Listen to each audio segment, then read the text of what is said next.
I-ANC eMpumalanga kusukela ngonyaka u-2017 isibhekane nezingqinamba eziningi ukuthi iye ezingqungqutheleni yesifundazwe iyokhetha abaholi abasha soleke kwahamba lwayengusihlalo wesifundazwe uDavid Mabuza. Lesifundazwe soleke sagcina ukuya engqungqutheleni ngonyaka ka-2015 lapho uMabuza akhethwa khona futhi njengosihlalo wesifundazwe.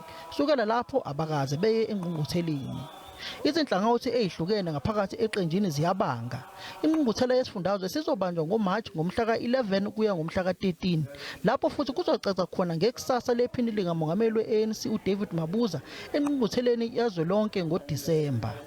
Umongameli weqembu uCyril Ramaphosa uzoya esifundazweni saseMpumalanga ngomsombuluko lapho ezokhuluma khona namagatsha eqembu.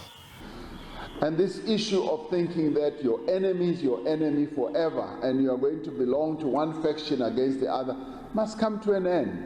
Because as the ANC, one of our DNAs is to be able to sit down and discuss our differences and find ways in which we mediate our differences.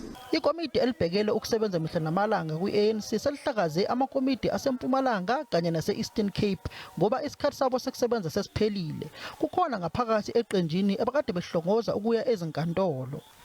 The current PEC of the ANC Eastern Cape Province was elected on the 29th September to the 1st of October 2017, and the PEC of the ANC in Mpumalanga Province was elected on the 13th to the 15th of December 2015.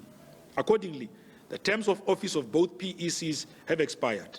Therefore, the NWC, in conducting the current work of the ANC, decided that the PECs of the Eastern Cape and Mpumalanga Province should be dissolved and that provincial task teams be appointed in their place.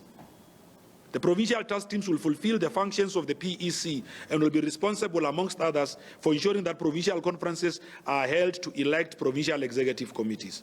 Abaholi beqembu elibusayo sebethathe isinqumo sokuthi njalo ngempela sonto bazohamba beyokhuluma namagatsha aleli qembu ukuze i-ANC izokwazi ukunqoba ngokhetho lazwelonke ngo-2024. Ngingusamkele Maseko wezindaba ze-SABC ngibika ngiseGoli.